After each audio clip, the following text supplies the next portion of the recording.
Good morning students. आज के इस वीडियो में अपन प्रश्नावली 16 पृष्ठीय क्षेत्रफल तथा आयतन भाग 2 पार्ट सेकंड पढ़ेंगे। इसके फर्स्ट वीडियो में मैंने आपको प्रश्नावली 16 में घनाभ के बारे में समझाया। घनाभ के जो भी सूत्र हैं, जो भी नियम हैं, जो भी इसकी घनाभ की बेसिक नॉलेज है वो मैंने बताई है। आज के इस वीडियो में घन, बेलन, शंकु, गोला और अर्धगोला इनके सूत्र क्लियर करेंगे अपन। एक बार वापस रिवाइज करवाता हूँ। घनाभ जो एक 3D आकृति है, त्रिविमीय घनाभ 3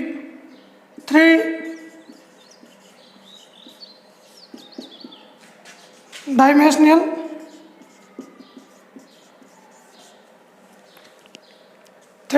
वह ठोस आकृतियाँ होती है।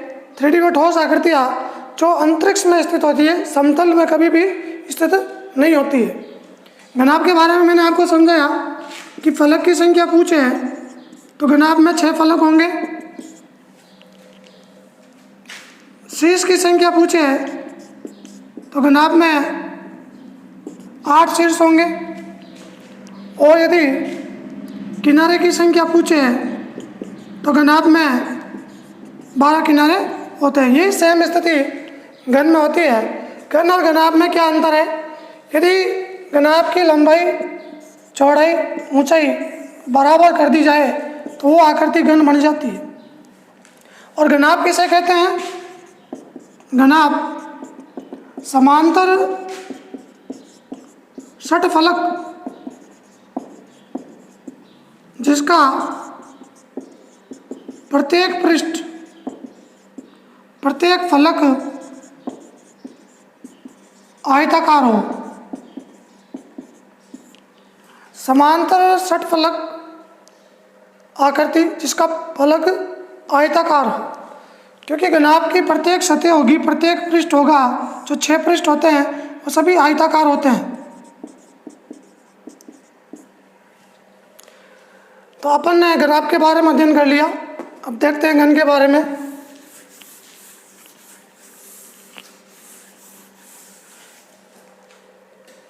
घन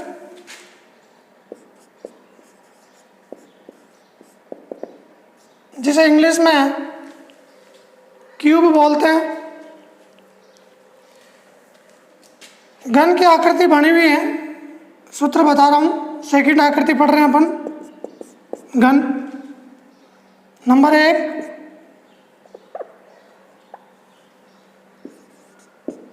घन का संपूर्ण पृष्ठीय क्षेत्रफल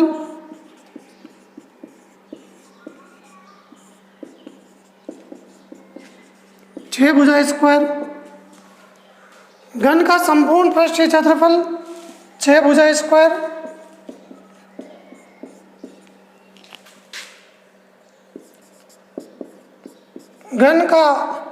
घन की 4 दीवारों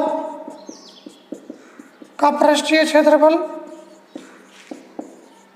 4 भुजा स्क्वायर। जो घन है उसमें 6 फलक है और 6 के 6 फलक हैं वो वर्गाकार है। वर्ग का क्षेत्रफल होता है भुजा स्क्वायर। वर्ग का क्षेत्रफल भुजा स्क्वायर और इसमें 6 फलक हैं, इसलिए घन का पृष्ठीय क्षेत्रफल हो जाएगा 6 भुजा स्क्वायर। तीसरा जो फॉर्मूला है, घन के विकर्ण की लंबाई वो होगी भुजा√3।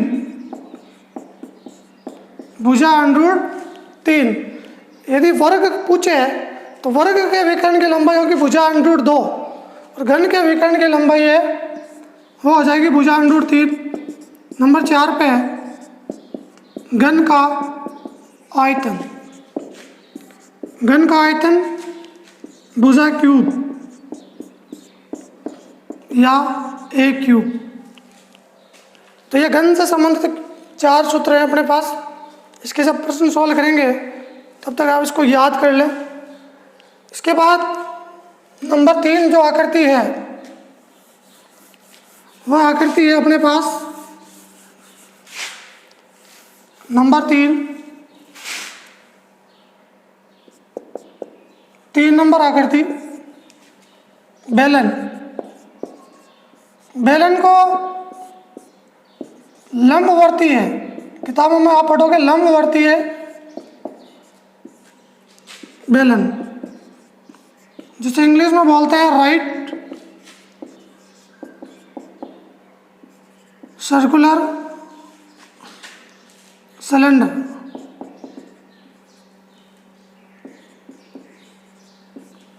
राइट सर्कुलर सिलेंडर लंबवर्तीय बेलन। एक बेलन होता है, बेलनाकार जो वस्तु होती है, जैसे कि कोई पाइप है, कोई पानी की बेलनाकार टंकी है, इसमें 3 पृष्ठ होते हैं। घनाभ में 6 पृष्ठ, घन में 6 पृष्ठ, बेलन में 3 पृष्ठ, 1 2 3, 1 2 3, ये 3 पृष्ठ होते हैं, जिनमें से 2 पृष्ठ आपको वृत्ताकार दिखाई देंगे। बेलन की ये सीधी ऊंचाई है h, ये बेलन का व्यास होगा a से लेके b तक, यानी बेलन का जो आधार है वह वृत्ताकार है, इसलिए वृत्त का क्षेत्रफल पाई आर स्क्वायर। ये वक्र पृष्ठ है पाई आर एच, दो वक्र पृष्ठ हो गए पाई आर एच। तो नंबर 1 सूत्र की बात करते हैं, जिसका अपन बेलन के आधार का क्षेत्रफल पाई आर स्क्वायर। क्योंकि बेलन का जो आधार है, बेलन जिस सतह पर टिका हुआ है वह वृत्ताकार सतह है, और ये इसलिए इसको लंबवर्तीय बेलन बोलते हैं। बेलन की जो लंबाई होगी वही इसकी ऊंचाई होगी। यदि इसको क्षैतिज तल पे जमीन पे रख दें तो इसकी लंबाई हो जाएगी जो इसकी ऊंचाई है। बेलन का वक्र पृष्ठीय क्षेत्रफल CS है, वक्र पृष्ठीय कर्व सरफेस एरिया, वक्र पृष्ठ क्षेत्रफल होगा 2 पाई आर एच। 3 नंबर पे बेलन का संपूर्ण पृष्ठीय क्षेत्रफल। तो संपूर्ण पृष्ठीय जो क्षेत्रफल है, इन चारों को जोड़ेंगे अपन 2 पाई आर एच, इन दोनों को ऐड किया, इन दोनों को ऐड करेंगे 2 पाई आर स्क्वायर। यहाँ से 2 पाई आर कॉमन आ जाएगा और सूत्र बन जाएगा संपूर्ण पृष्ठीय क्षेत्रफल का 2 pi r h plus r. Number 4 पे बेलन का आयतन। बेलन का आयतन होगा pi r square h. Number 5 पे खोखले बेलन। तो खोखले बेलन के लिए अलग चित्र बना के समझाता हूँ। तो ये 4 इसके बेसिक सूत्र हैं। बेलन के आधार का क्षेत्रफल पाई आर स्क्वायर, बेलन का वक्र पृष्ठीय क्षेत्रफल pi r square 2 pi r h, CS है, curve surface area 2 pi r h, बेलन का संपूर्ण पृष्ठीय क्षेत्रफल। इन दोनों को जोड़ के सूत्र बनेगा 2 pi r h plus are. विशेष ध्यान रखना, मान लो प्रश्न पूछ ले, एक बेलनाकार पानी की टंकी है और उसके ऊपर ढक्कन नहीं है और उसका पृष्ठ, उस पर कलर करना है। कलर की बात करें तो क्षेत्रफल का सूत्र लगता है, इसलिए ध्यान रखना पाई आर एच और पाई आर स्क्वायर को जोड़ेंगे, इसको छोड़ देंगे क्योंकि ऊपर ढक्कन है ही नहीं, तो एक भाग इसका हटा देंगे, यहाँ से सूत्र बना सकते हैं। इसलिए चित्र के माध्यम से आप इसको समझें।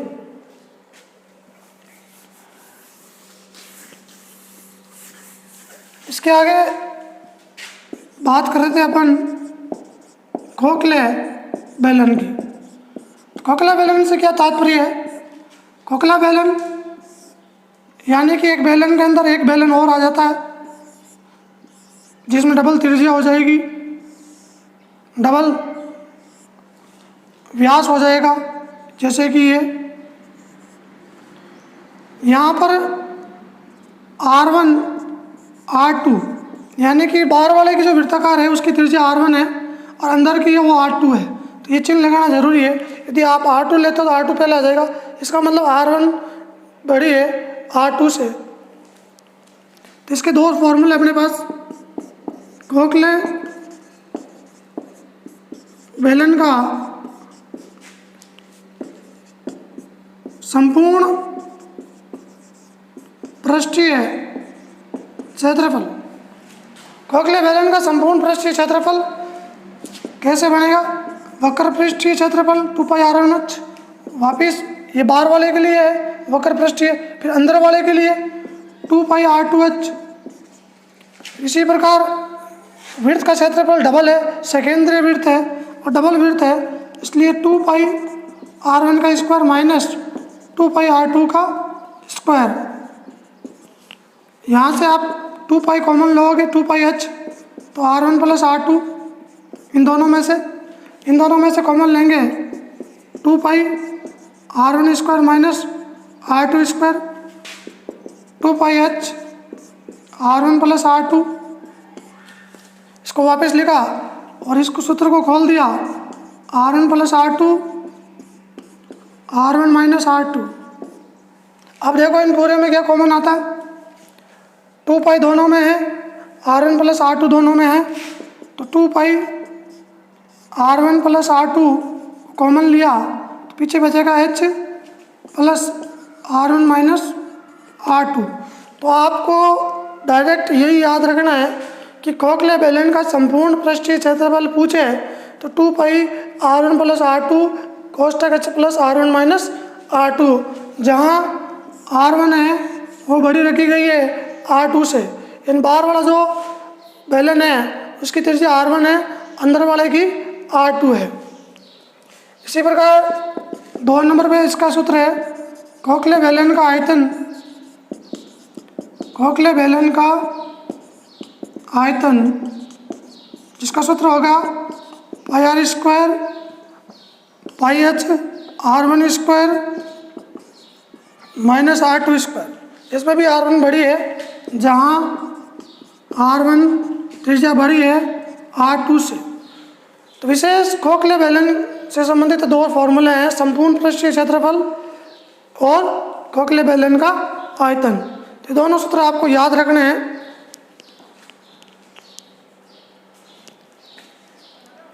अब इसके अगले वाले वीडियो में मैं आपको बेलन तो शंकु गोला, बेलन तो इस वीडियो में हो गया, घन भी हो गया, शंकु गोला और अर्धगोला ये तीनों एक ही वीडियो में समझा दूंगा। तीनों का बेसिक, तीनों के फॉर्मूले है। इस वीडियो में मैंने आपको घन और बेलन संबंधित सूत्र बताए हैं जो बहुत ही इम्पोर्टेंट है प्रश्नावलियों में। नेक्स्ट वीडियो से पहले आप इस वीडियो को एक बार अच्छी तरह से समझ लें। तब तक के लिए नमस्कार।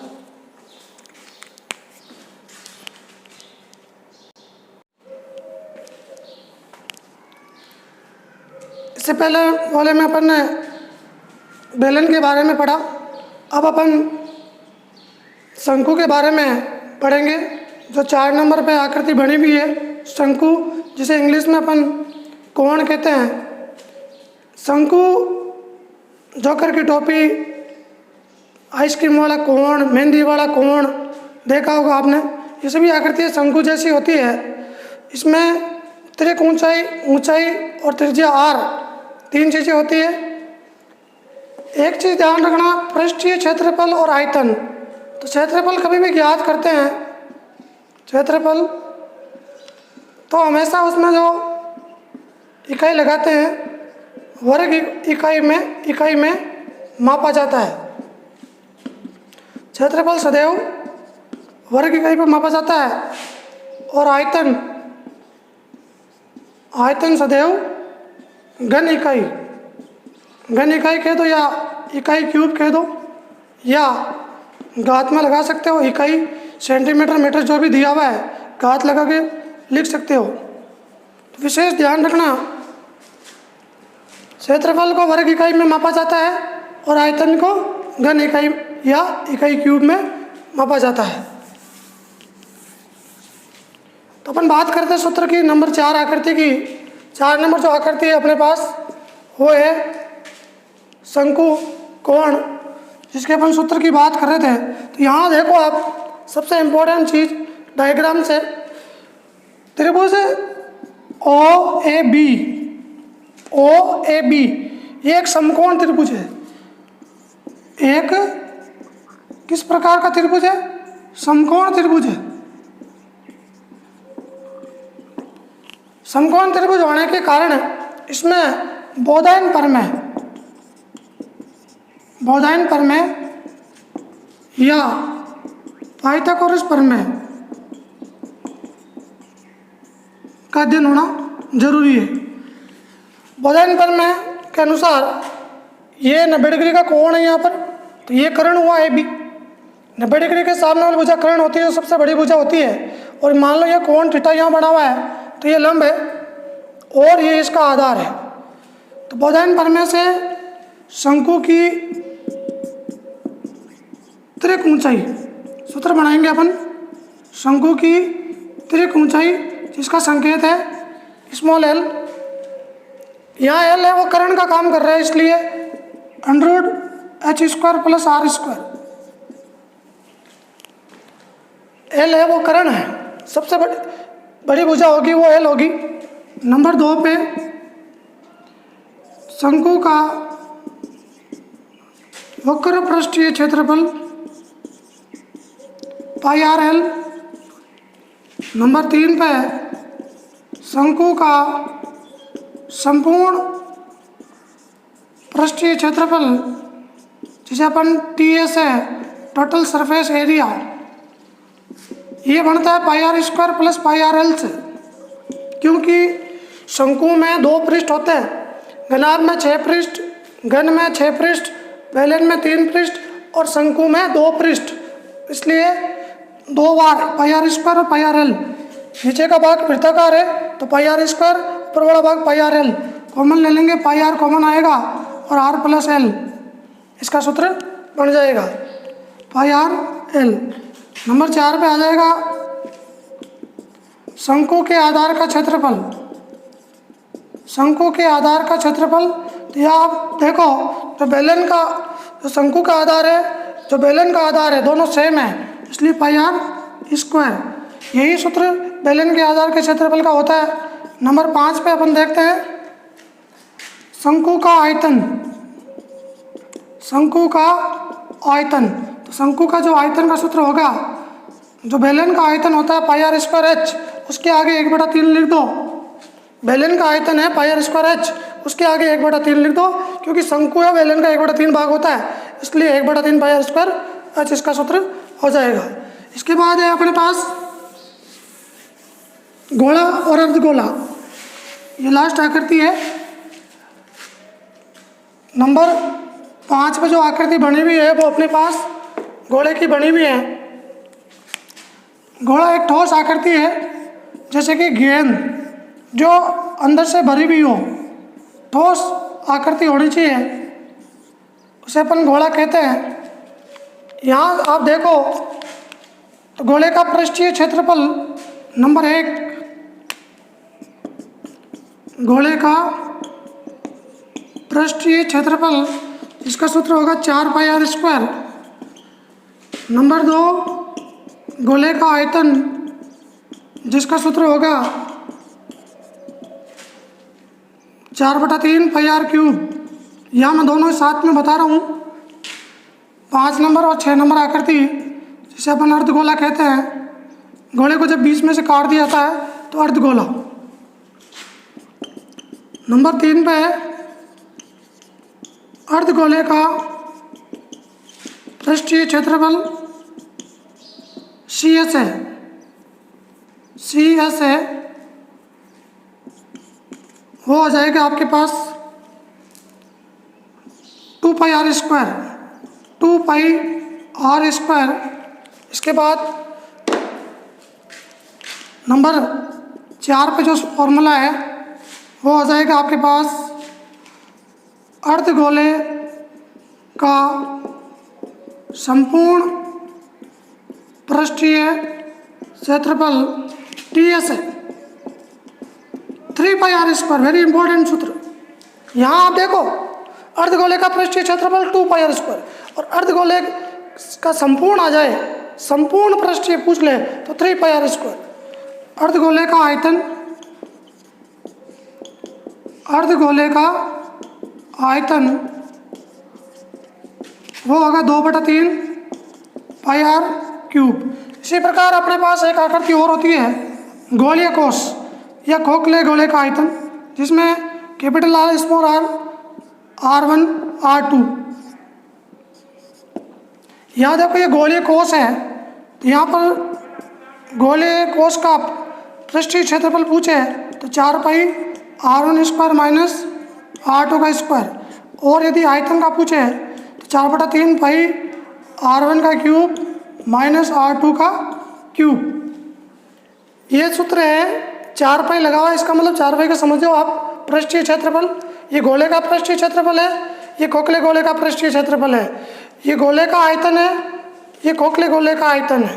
क्योंकि इसमें डबल त्रिज्या, एक गोले के अंदर एक गोला और स्थित होता है, इसलिए डबल त्रिज्या होने के कारण इसमें माइनस करते हैं। r1 यहाँ बड़ी है r2 से। तो इस प्रकार इस वीडियो में मैंने आपको लगभग सारे सूत्र पूरे करवा दिए। 6 आकृति है, 6 आकृति संबंधित सूत्र बता दिए। सूत्र बहुत याद करना ज़रूरी है और इसके बिना कोई भी प्रश्न सॉल्व नहीं कर सकते अपन। घनाभ है, इसकी प्रत्येक सतह वर्गाकार होती है। एक बार उन्हें रिवाइज करवा रहा हूँ। यहाँ आप ग्रीन कलर में देख रहे हो, और जिस प्रकार आयत के आमने सामने की भुजाएं बराबर होती है, उसी प्रकार घनाभ की भी आमने सामने की भुजाएं बराबर होती है, जैसे ग्रीन कलर रेड कलर में। इसी प्रकार ये घन का रूल्स है। बेलन है, इसकी दोनों सतह, दोनों तरफ वाली वो वृत्ताकार सतह है। शंकु है, गोला है, अर्धगोला है। ये सभी 3D किस प्रकार की आकृति है? 3D आकृति है, त्रिविमीय ठोस आकृति। ये सभी है जो त्रिविमीय है, जिन्हें हम केवल आकाश में स्थित कर सकते हैं, किसी समतल पृष्ठ में ये स्थित नहीं होती है। तो आज के वीडियो में यही तक कि नेक्स्ट वीडियो में मैं आपको 16.1 के प्रश्नों के बारे में समझाऊंगा। तो आप तब तक इन सूत्रों को अच्छी तरह से याद कर लें, समझ लें, रटे नहीं, इसको आप समझें। कोई भी आकृति कैसे भी पूछी जा सकती है, इसलिए आप सूत्र को समझें, नोटबुक में उतारें। तब तक के लिए नमस्कार।